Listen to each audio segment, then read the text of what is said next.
زما موضوع مختصرا په شفاعت د محمد مصطفی صلی الله علیه وسلم باندې چند کلمات بیانولو. الحمدلله ثم الحمدلله چې مونږه د رحمت للعالمین په امت کې یو، په دې ډېر خوشحاله یو.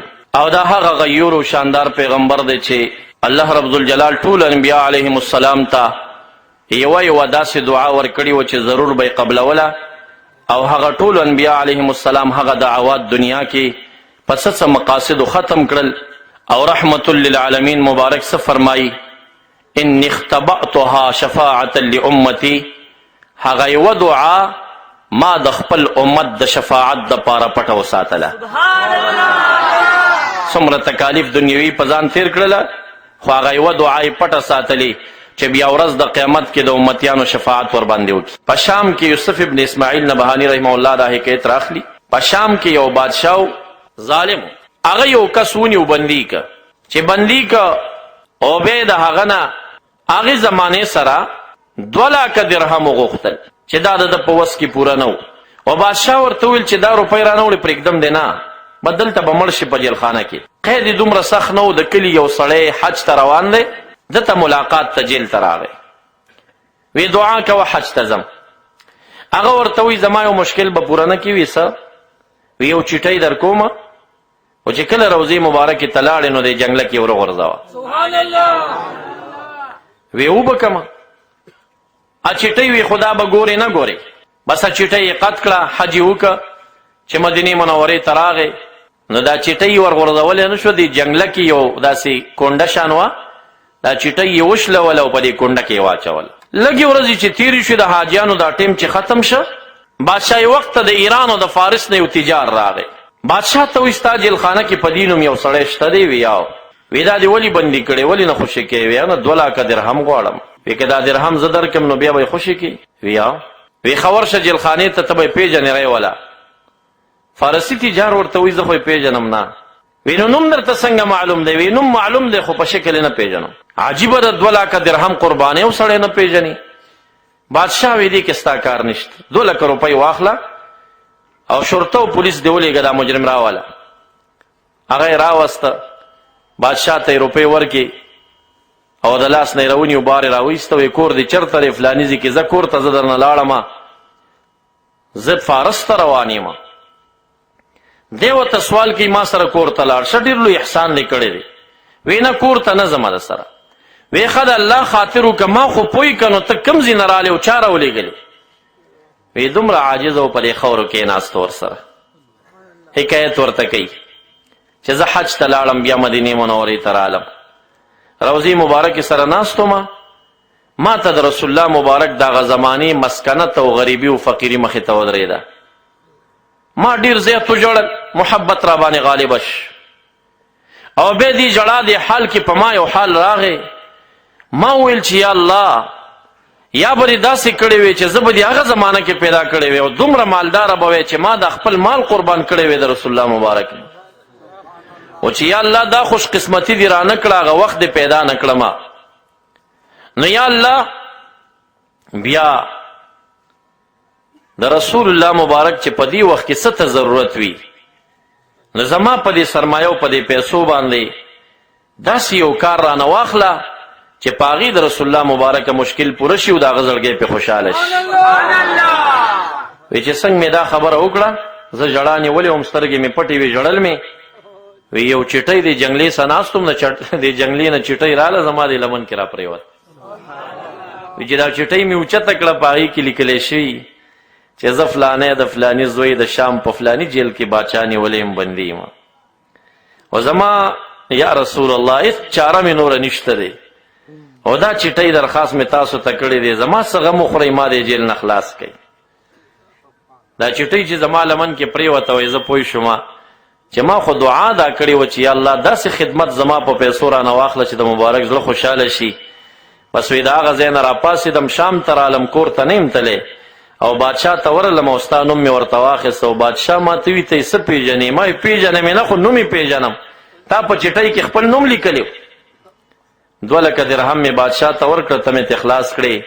او بیا راته وي چې زما احسانونه مه منه، د محمد رسول الله صلی الله علیه وسلم احسان ومنه. دا احسانات هغه در سره کړي دي. زه هلته ناست وم چې دا چټۍ زما په غېږه کې را پرېوت.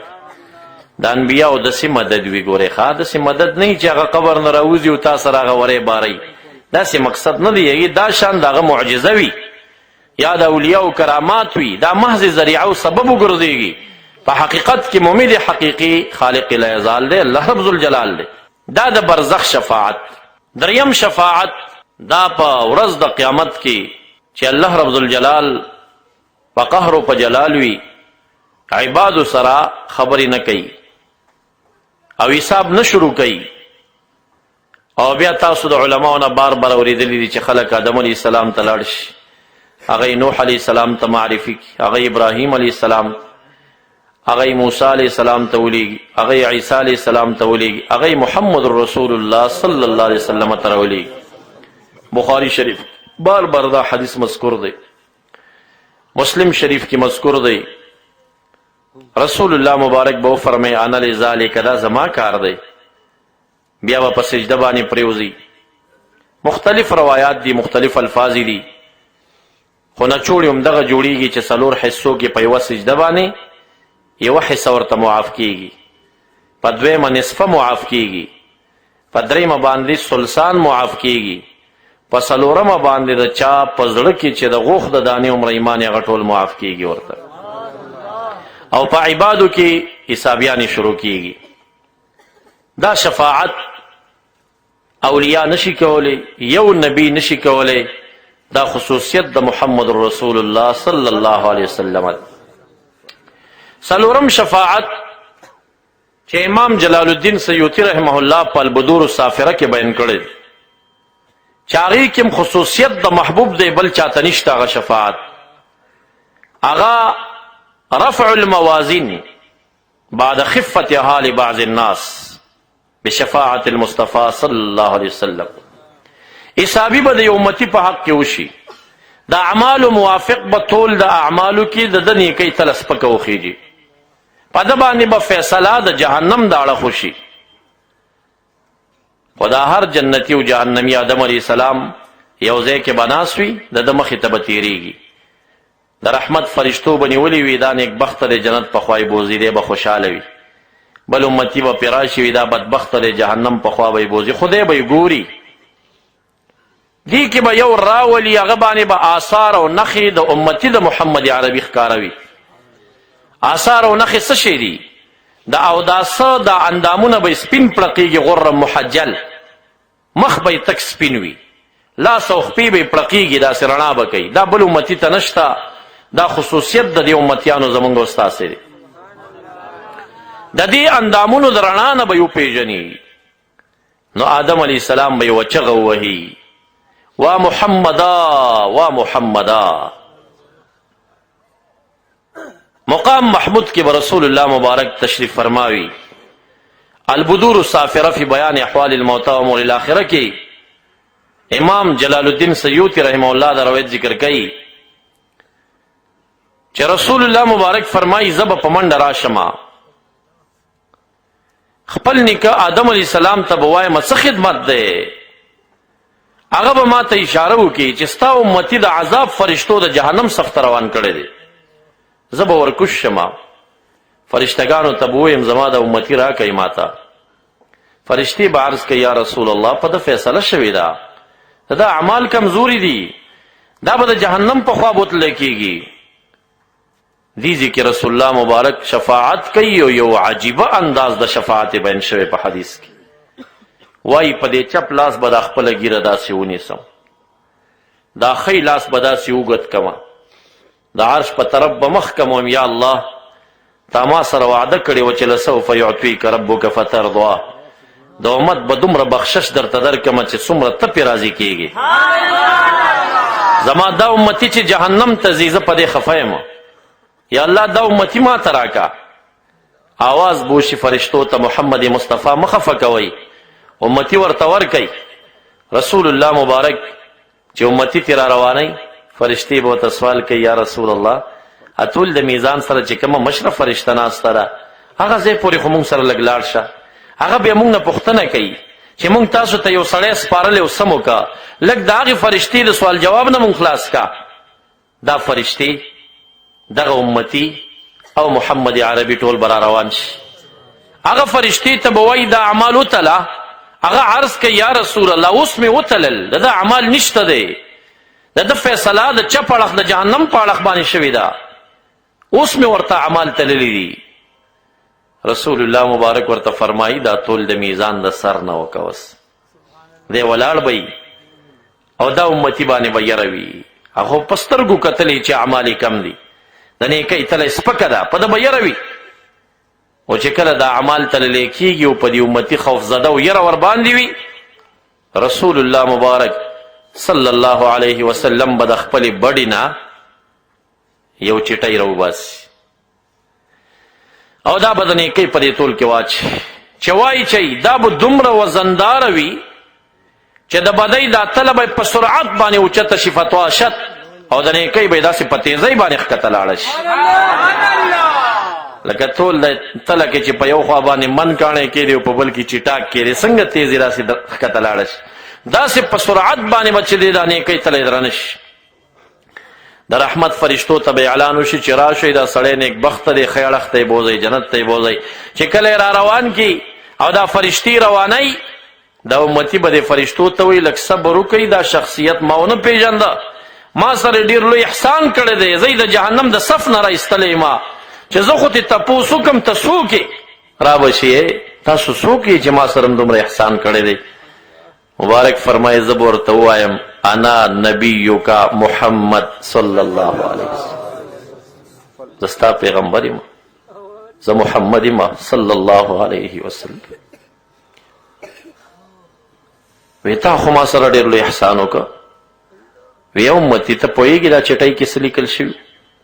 وی نه یم پوه چې څه شوي. وی یو مجلس کې درود شریف زما په ذات ویلې کېده، تا هم یوه ورځ درود شریف په ما باندې ویلی و، ستا دا درود شریف ما ته راورسېده. ما هغه ورځ وویل چې دا زه ورته پټ ساتمه، ده ته اوس د درود اهمیت نه دی معلوم، دا به یوه ورځ په ډېر مشکل کې ګیر راځي، بیا به د دې درود دروندوالی او ثقل و وزن زه ورته وښایم چې دا څومره زور لري. دا درود ما تا ته پټ ساتلی و. دا شفاعت د رسول الله مبارک خصوصیت دی. ګورې دا بل پیغمبر نشي چې یو ځل د چا فیصله ټول د میزان کې سپکه شوه، دا ټول د میزان د سر نه بیا یو نبي علیه السلام ته د دې اختیار الله تعالی نه ورکوي. د بدور استافره د دې روایت نه فهمیږي چې رسول الله مبارک ته بعضې امتیانو متعلق د دې شفاعت اختیار ورکولی کېږي. پنځم شفاعت عند الصراط دی. دا شهید نشي کولی، قاری نشي کولی، مولای نشي کولی، پیر صاحب نشي کولی، صرف او صرف 1,40,000 کم و زیات انبیاء علیهم السلام دا شفاعت کولی شي چې د پل صراط په سر به ولاړ وي، چې د هر پیغمبر د امتیانو نمبر وي او تیریږي، نو دی به دعا کوي رب سلم رب سلم، یا الله زما د امتي روغ رمټ پورې باسه. رسول الله مبارک فرمایي ټول انسانیت کې چې اول په پل صراط تیریږي زه او زما امتیان به یو. زه به راشم پل صراط سره به ودرېږم او زه به وایم چې یا الله زما امتیان سالم پورې باسه، یا الله زما امتیان سالم پورې باسه. دا اوس ستا او زما عقیده ده او محبت دی چې د چا سل په سله یقین دی چې رسول الله مبارک وایي چې رب سلم هو، یا الله دا امتي روغ سالم پورې باسه، د هغه دعا نه ردېږي، هغه خامخا قبلیږي، نو ستا په حق کې به بیا خامخا قبلیږي. او که ته داسې شکي مکي که نه چې یاره قبوله به شي او که نه به شي، دا دعا به خدای قبلي او که نه به قبلي، دا ستا د عقیدت او د ایمان پورې خبره ده.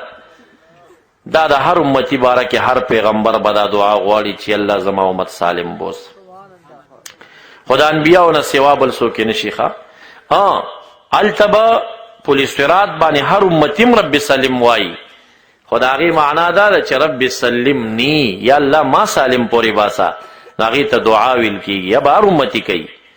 او یو رب سلم هو، یا الله دې پورې باسه، بل دپاره د خیر سوال چې شفاعت ورته وایي، نو دا خصوصیت د پیغمبرانو علیهم السلام دی.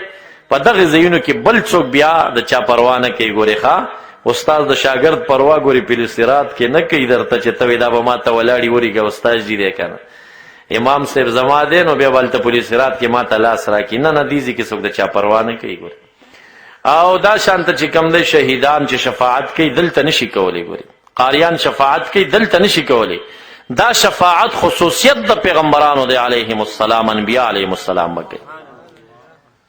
کله چې پورې غاړه لاړ شي او نیکبخته معلوم شول، اوس دا ټول به داسې تنګ وي، دا لویه ورځ د قیامت به پې تېروي. اوس به وایي چې اوس زر جنت ته دننه شو، د جنت دروازه به بند دی، دروازه به بیا نه خلاصېږي. خیر الله رب ذوالجلال د محمد مصطفی دا شانم ټیم په ټیم خلکو ته ښیي. ګوره ښه چې چا نه پټ پاتې نه شي که نه، چې هر څوک یې وپېژني چې دا څوک دی محمد رسول الله صلی الله علیه وسلم. هلته بیا اوس ورته شان ښیي، بیا پې دروازه بنده کړې ده، شټاپ یې جوړ که، بیا خلک راجمع شو، بیا به دا خلک آدم علیه السلام ته لاړ شي. اوس خو شفاعت وکړي که نه، سوال وکړي دا دروازه خلاصه شي، کولو شي. هغه به وایي چې زه خو دې کار دپاره نه یم متعین شوی. ابراهیم علیه السلام، موسی علیه السلام، عیسی علیه السلام، آخر به محمد رسول الله صلی الله علیه وسلم ته راشي. فرمایي زه به راشم دروازې د جنت ته وبېټه کوم. انا اول من یحرک حلق الجنه ولا فخره. فرمایي زه اول هغه انسان یم چې د جنت دروازې زنځیر به زه خوځومه، په دې څه کبر نه کوم.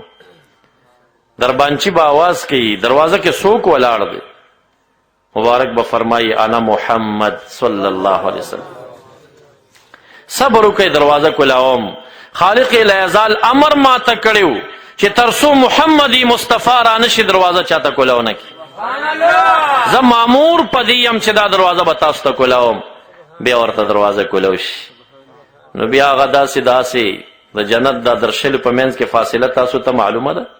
یو حدیث کې راځي وي چې د مدینې منورې نه چې مکې معظمې نه چې بصرا د شام ته څومره مزل دی، دومره یو فاصله ده پکې.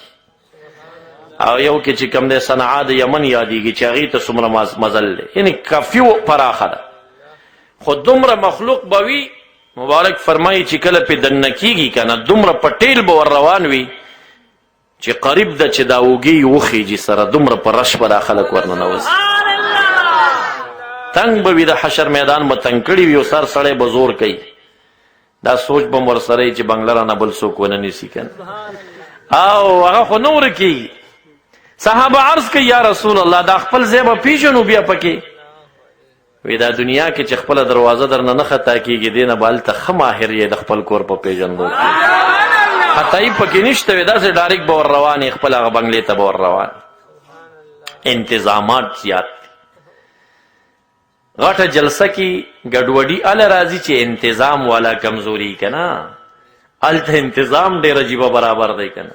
تاسو ته پته ده چې فرشتې څومره ډېرې دي. دا انسان یو راواخله، مازدیګر کې دوه فرشتې راشي یا دوه درنه بره لاړې شي. دا خو یوازې کرام الکاتبین دي، شپه ورځ کې 4 در سره دي که نه دي؟ 4 فرشتې خو یوازې یو انسان سره د لیکلو د اعمالو دپاره مقرر دي.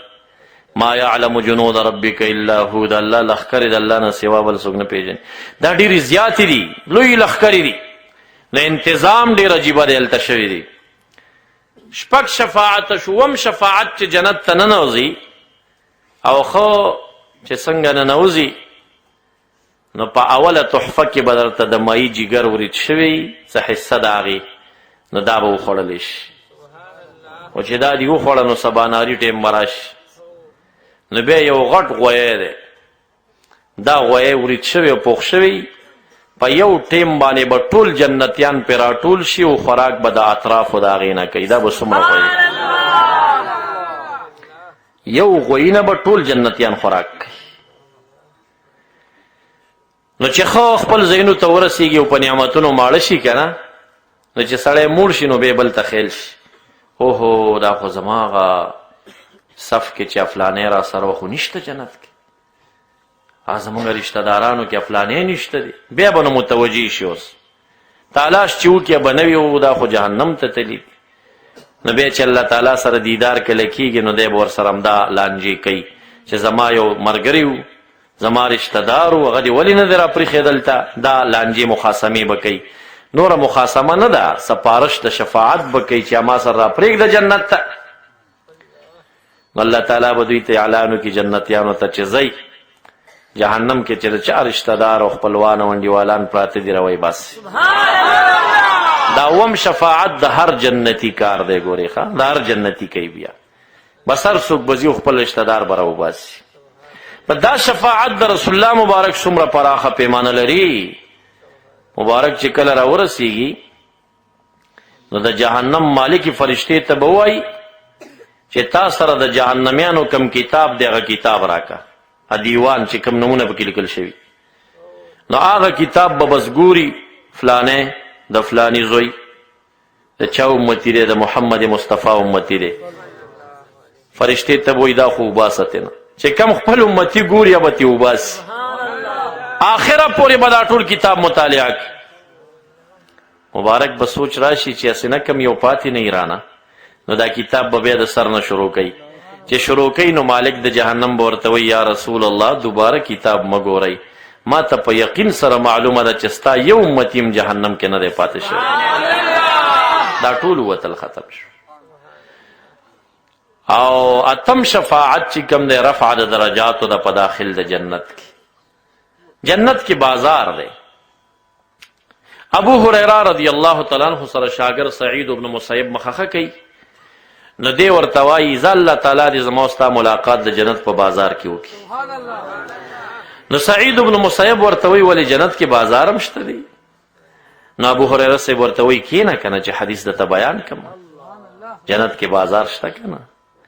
هلته شپه ورځې خو نه راځي که نه، همداسې ورځ ده، خو د جمعې د اندازې موافق لکه 7 شوه روزه چې حساب شي اندازتن دومره وخت بعد به د الله تعالی دیدار د یو جلسه جوړه شي. څه منبرونه به د نورو نه جوړ وي، څه ملغلرو نه به جوړ څه به داسې قیمتي آخري سر به د مشکو ډیری وي، نمبر په نمبر د خپل مقام موافق به په دې منبرونو خلک ناست وي، جلسه به وشي. په هغې کې به بیا د بر نه یو پرتاو د رحمت وشي لکه شبنم غوندې، هغې کې به داسې خوشبویي وي چې د انسان پوزو به دا خوشبویي نه یې حس کړي. او دا خلق به دومره د نور او د فیض نه ډک شي چې کله دا جلسه ختمیږي ورته به ویلی شي بار بازار لګېدلی ورشئ ساخلی واخ. بازار به لګېدلی خو دکاندار به پکې نه. یو حدیث مبارک کې راځي دی کې به څه شي نو څه پکې خرڅېږي؟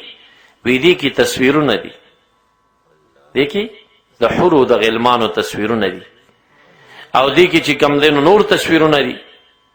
نو چې یو تصویر به دا ډیرین د تصویرونه وي دا به ښه بلا شی ځان سره واخلي، ښه د یوې هفتې کار به واخلي ځان سره کمرې ته به لاړ شي، هلته به بیا سملي بس دا کتاب به کوله وکړي. یاره دا حوره خو ډېره ښایسته ده چې یوه خو زما هم داسې وې، نو ستا په حورانو کې به یوه داسې شي لکه دا تصویر کې چې کوم تا تمنې کوي. نو بیا به پکې د بلې حورې تصویر راشي، یاره چې دا یوه خو پکې داسې وې، نو یوه به هغې ته ووړي پکې. یاره سخت د نعمتونو ځای دی. ګورې ښه هلته بازار کې وي تصویرونه خرڅېږي، دا خرڅېږي نه بس دا راوچته وه او تصویرونو کې بیا خوښوه ځان دپاره. او بل پکې دای چې یو تصویر دې خوښ شي چې ډېره بهترین ښایسته او ځواني ده او دا خپله ځواني خوند در نه کوي. یاره چې زه داسې ویښه به وه چې ځان ته ګورې ته به په هغه شکل باندې اوښتې. دا نو دلته چې کله خلک ګرځي نو د دې نورو جنتیانو سره به ملاقاتونه کېږي، خو د بره مقاماتو والا خلکو سره به میلو شي، اولیاو سره. دا به ډېر نوراني وي، ډېر به ښایسته وي. نو دلته بیا یو بل ته دعوت هم کېږي، یاره تاسو نن ما سره لاړ شئ. نو چې کله دعوت ته ورشي نو چې د هغه بنګله وګوري او د هغه جنت وګوري او د هغه حورې غلمان، نو دا به یې ډېر خوښ شي. چې خوښې شي نو را به شي رسول الله مبارک ته وي یا رسول الله زه خو نن فلاني کره تللی وم د هغه خو داسې عجیبه بنګله وه زما ډېره خوښه شوه. نو مبارک به ورته فرمایي خو د هغه عمل زیات و که نه، تا نه عمل ډېر کړی دی. نوی زما هم دا خوښه ده چې زما هم داسې بنګله شي. نو رسول الله مبارک به دعا شروع کړي یا الله دا امتي داسې چې بنګله غواړي دغسې جنت غواړي ورکړه ورته چې خپل جنت ته لاړ شي نو خپل جنت به په هغه بنګله بدل شوي چې کوم د ده په زړه کې ارمان دی.